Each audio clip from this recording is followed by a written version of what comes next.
You're gonna get crushed by banks when you get started in real estate if you don't know these 3 things about how and why you should be using business credit to build your portfolio in real estate from the beginning of when you get started, taking down your first transaction. Hi everybody, my name is Jerome Maldonado. I've been buying land, building houses. I've been in commercial real estate from retail to multifamily for over the last 28 plus years. And the number one most advantageous thing that I did in the early years was I started creating business lines of credit. Not because I was smart, but because I had to. I had bad credit because the company I worked for had gotten put out of business by the FTC, and it compromised my credit so bad that I had a 460 credit score. So even if you don't have bad credit and you have incredible credit, the bandwidth for having business lines of credit is super advantageous because it gives you larger reach and larger bandwidth for more execution on real estate transactions and deals that you won't get otherwise if your bandwidth becomes limited and money becomes sparse. And so business lines of credit are super important to be able to give you leverage and give you the ability to take down transactions you wouldn't be able to take down otherwise because your bandwidth is limited. And you have to start right from the beginning when you get started. Now, for those of you guys who've already gotten started, been in the business for a long time, don't be alarmed. We're just going to get you started right now. You should have gotten started years ago, but the biggest thing is making the mistake of not getting started now and getting started a year from now, 2 years from now, 5 years from now, 10 years from now, or never getting started at all, because the bandwidth of business lines of credit will give you leverage and the ability to grow, scale, and ultimately make larger profits. Now, let's talk about these 3 items that you need to know about building business lines of credit to go out and crush real estate transactions and take down more real estate transactions and have larger bandwidth. Now, card stacking is one of the most advantageous things that you need to be able to take advantage of when you're building business lines of credit. So when we come in, we need to do number 1, card stacking. What is card stacking? That's credit card stacking, ladies and gentlemen. One of the biggest things is being able to go in and get a business credit card. And the time to do it is when you start your LLC and you go in for your very first bank account. You ever see that person, that teller with an iPad, with a tablet in your line that comes up to you while you're standing there waiting for the teller and goes, "Hi, ma'am. Hi, sir. How can I help you today?" And they sit back and they go, "Can I help you with a deposit? Can I help you with something?" And then you tell, "Well, I need cash." And say, "Okay, no problem. You can sit there and wait." Or if you say, "You know what? I'm just here to do a deposit." Say, "Oh, I can do that for you right here." They take your check or whatever you have for your deposit and they sit back, they scan, they look at your account and they say, "Hi, oh, well, Ricky or Susie, ironically enough, you actually are eligible for a business credit card today. Were you aware of that?" "No, actually, I wasn't." Most of you guys say, "Yeah, no, I'm okay." Now, all of a sudden, you're going to sit back and go, "Actually, I would like to apply for that business credit card." And the biggest thing, guys, is you're not looking for a large credit card. It doesn't matter. All you're looking for is the card itself because you're going to credit card stack. Once you get the card, that's your bandwidth for entry. And so I always tell people that item number 2 is going to be to open up 2 bank accounts, okay? Because this is going to help you with item number 1, okay? So what we're going to do is we're going to open up 1 bank account with large institutional banks like Bank of America, Chase, JP Morgan, Merrill Lynch, the big guys, Citibank, all the big guys. That's where you want to go and start credit stacking. The small banks are not the place to go because the bandwidth for credit cards at the small banks is very, very limited. So your first bank account needs to be with a larger bank so that way you go in and you start applying for business lines of credit and you start credit stacking. Then you're going to want to go in and start getting travel cards and American Express cards. And right off the bat, as soon as you actually get your business open, it doesn't matter if you're getting a $5,000, $10,000, $20,000. It doesn't matter the size of the credit card. Heck, even $1,000 credit card. Just get the card. Because once you get the card, what you're going to do is you're going to leverage your construction money or private money to start credit stacking. You're going to use your construction money when you go out and build your very first house to be able to pay off your credit cards. Doesn't matter if you put $1,000 worth of light fixtures on there, $5,000 worth of lumber on there. Doesn't matter if you put $5,000 worth of plumbing fixtures, bathtubs, drywall, windows, roofing, plumbing, air conditioners, doesn't matter. What's going to happen is you're going to use that. You're going to put it on your credit card. You're going to take the money from your bank account that was funded by your construction money. You're going to pay off your credit card. Then you're going to go max it out again. And then a few weeks later, you're going to call your bank after you've used it for a month and you're going to ask them for a credit line increase. And you're going to do this with multiple cards. The biggest goal is trying to get 11 lines of trade credit. 11 lines of trade credit is the minimum amount that you want to be able to create bandwidth with your business lines of credit. So people sit back and go, wow, how do I do that? We're going to move into that in just one second, but let's talk about your credit cards. I always tell people you should have an American Express card and 5 other credit cards at minimum to be able to start credit stacking when you first open your business. It doesn't matter if each one has 5,000, 1,000, 4,000, 6,000. Just get small business lines of credit on credit cards. Now, once we do that, we go in and we're using these cards. We're using either our private money, our bridge money, our construction loan money from institutions that we're utilizing to build these houses. We're paying for things. We're using the money that we know we have or is coming in from the banks to pay off our credit. Now, you have to be redundant and adamant about this. You have to be in a place where every 30 days, when you call in to pay off your credit card, you talk to somebody on the other line, you say, can I apply to increase my credit limit? I only have a $5,000 credit limit. We're maxing out 2-3 times a month.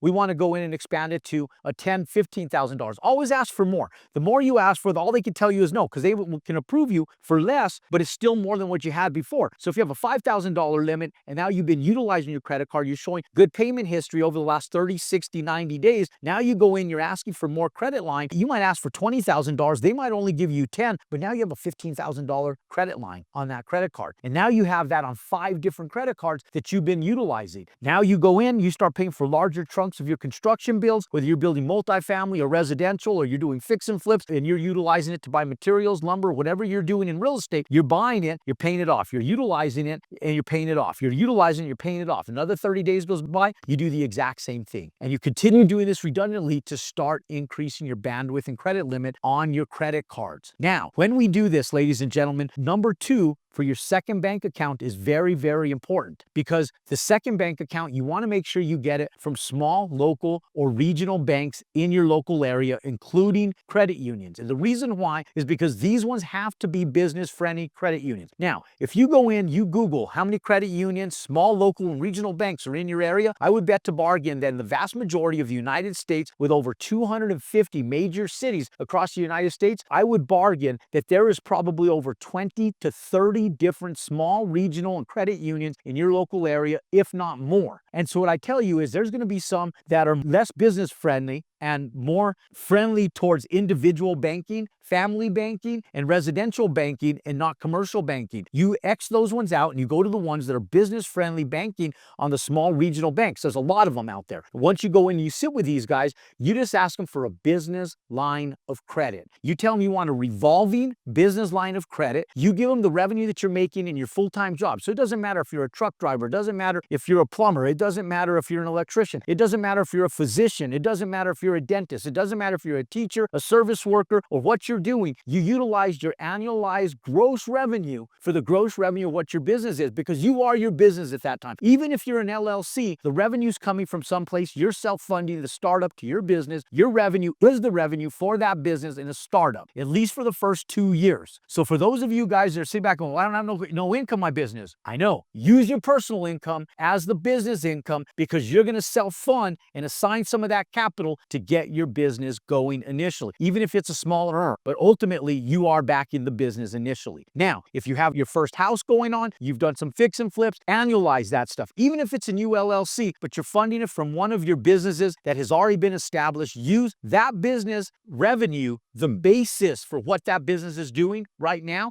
and what it's going to be doing on the map, so you have bandwidth for larger business lines of credit to get started and execute with. No, very, very important. One of the banks that helped me out a lot was Compass Bank, which was purchased by PNG Bank. So not only small regional banks and credit unions, but foreign banks that relied and did business in the United States, because their banking rules are slightly different. They still have to perform under the FDIC regulations and the CFPB regulations, but their business models are typically different. So some of the Canadian-owned banks do business and business-friendly loans a lot more at ease than U.S. banks. So there's companies like PNG, there's HSBC Bank, there's BNP Bank, and there's Zenith Bank that are all foreign banks that reside and do business in large quantities right here in the United States. Try them. The bandwidth for business credit with some of these banks are advantageous for you as a new business owner, or for you you as an existing business owner that hasn't utilized business credit to take advantage of building your business lines of credit from the get-go, because a lot of them are more business friendly than even some of the large US banks. Now, don't go to the large Bank of Americas, don't go to the Wells Fargos, don't go to these large banks when you're getting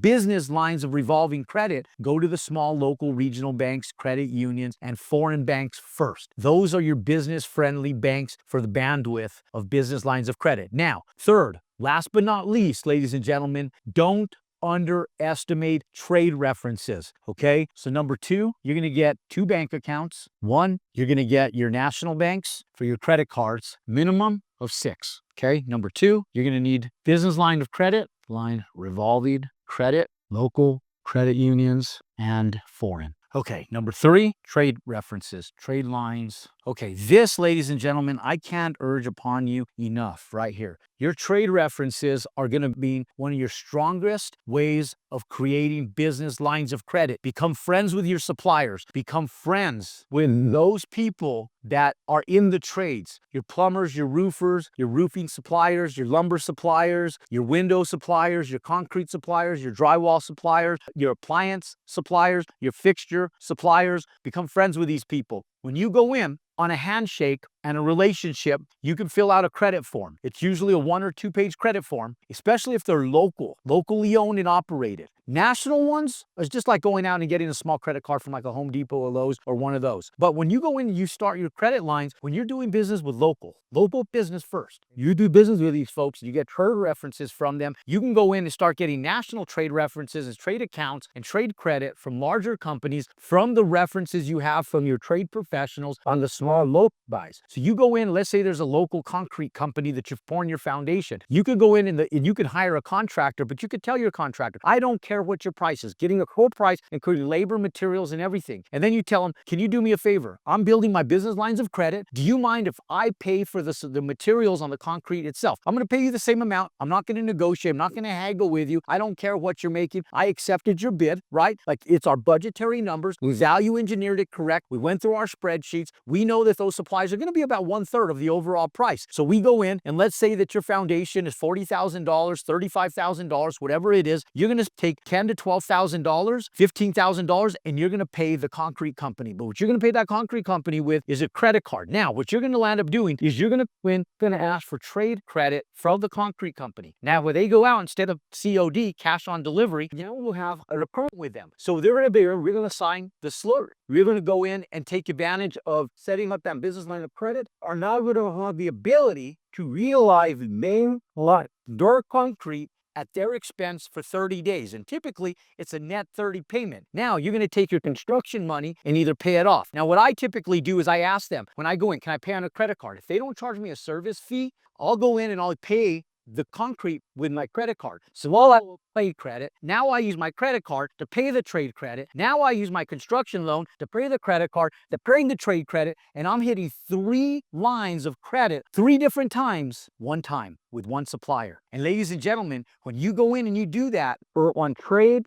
over material with 20, 30 different trades on building a house, by the time you get through your first build, you'll have so much strength in business lines of credit over the course of a 6-month build than you ever will trying to do it all alone on your own, personal lines of credit. Building business lines of credit is one of the most advantageous ways for bandwidth, because as you go in on your first build, now you credit stack each credit card to $20,000, 20 times 6, now you have $120,000 worth of credit. Now you go in and you have trade credit. These trade credit and these trade suppliers now give you bandwidth. If each one of them gives you $20,000 and you go through 10 different trades, now you have another $100,000 or more in trade credit after your first build. Now that's over $200 and some odd thousand dollars. Now if you go in, you get a business line of credit on top of your construction loan that starts off at $50,000. By the time you get to the end of the build, and now you have affirmation of real business revenue, they'll take you up to $100,000, maybe $200,000 in a revolving business line of credit. Now you have $350,000 to $400,000